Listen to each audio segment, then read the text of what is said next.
Saya di sini, mereka itu datang dari arah sebelah kiri sana, banyak orang itu.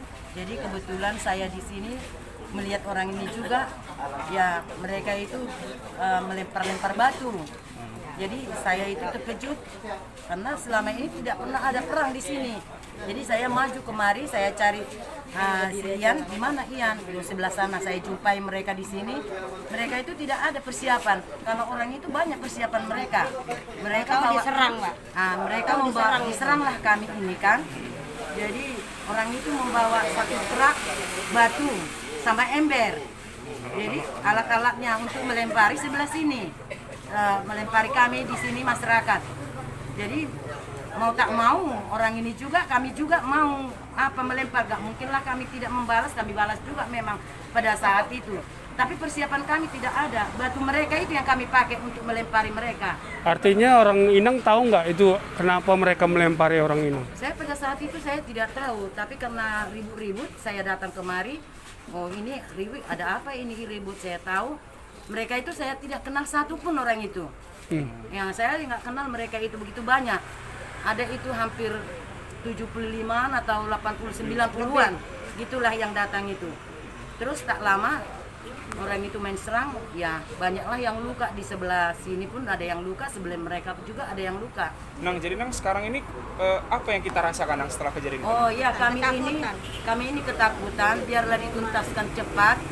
Dan kami pun di ladang, inilah kami datang dari ladang ini, kami nggak nyaman. Masyarakat di sini nggak nyaman, apalagi kami yang bekerja di ladang tidak nyaman untuk bekerja. Jadi mohonlah buat bapak-bapak biar cepat ini dituntaskan. Sebab kampung kami ini kampung yang aman lah, tak pernah ada kejadian. Dan kami tidak pernah tahu ada orang Cina yang punya ladang ini. Yang ladang ini adalah Bapak Sopian. Setiap tahunnya datang bapak ini, kami kenal sama Bapak Sopian itu. Oh, artinya Inang yang mengerjakan ladang Iya, ini. sudah Warga 30 tahun. Iya. Oh, warga sini yang mengerjakan. Iya, kami ini semuanya warga sini yang mengerjakan ladang ini. Oh, gitu. Tanpa dipungut biaya, Nang? Tidak dipungut biaya itu. Oh. Iya. Nang, namanya Nang siapa Nang? Nama saya Rismawar Rismawar Borsinurat. Sinurat. Iya. Siap. Inang ya.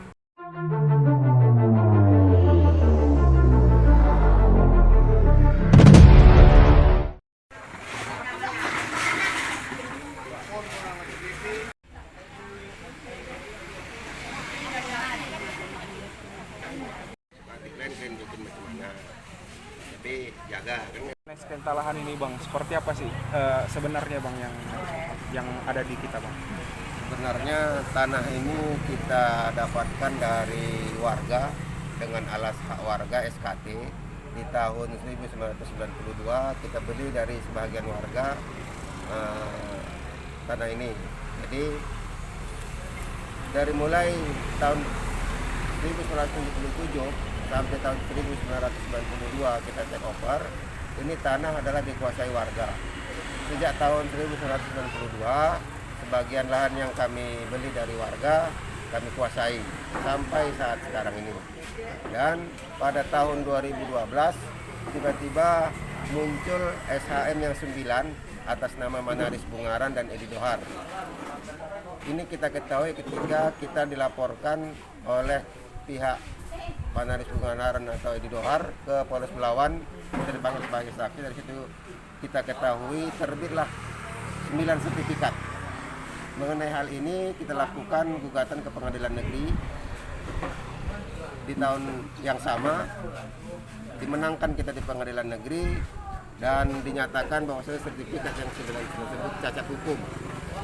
Karena kita menang, pihak Manaris Bungaran dan Edi Dohar melakukan banding. Banding juga menguatkan putusan pengadilan negeri. Mereka tidak terima dengan banding, melakukan upaya hukum kasasi. Di kasasi juga menguatkan pengadilan tinggi. Jadi tetap menyatakan bahwasanya di pengadilan 9 sertifikat itu telah merupakan cacat hukum. Nah, untuk mengenai pembatalan sertifikat tersebut, ini lagi bergulir di pengadilan Tun. Mungkin dalam minggu ini putus, karena minggu kemarin sudah kesimpulan.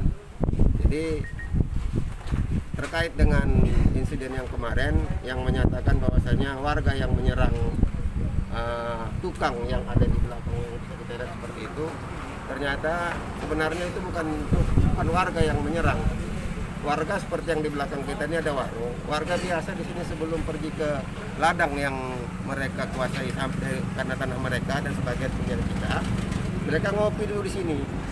Sekitar jam-jam 11 di tanggal 1 datanglah orang yang tidak kita tahu, bukan warga dari sini, tiba-tiba datang dan tiba-tiba nyerang membawa batu. Batunya besar-besar, ada yang sebagian membawa palu, ada yang sebagian membawa sekop, roti, sekampak, macam. Jadi namanya warga yang biasanya hanya mencari makan dengan usaha tani, nggak pernah dia mengalami yang seperti itu. Secara fisik mereka shock.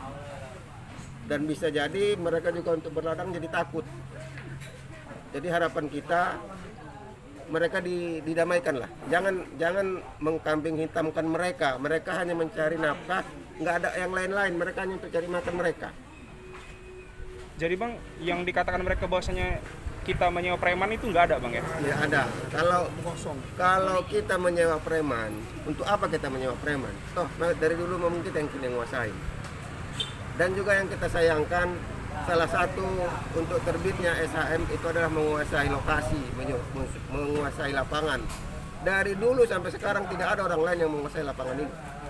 Aman nggak bang? Nah, jadi kenapa terbit tiba-tiba SHM tersebut? Makanya dengan itu, karena sudah terbit, kita lakukan upaya hukum untuk pembatalan itu di Pengadilan Tun. Artinya dalam kasus ini kita udah melakukan apa, Bang? Atas kasus ini, yang korban kemarin sudah melakukan laporan ke Polres Belawan.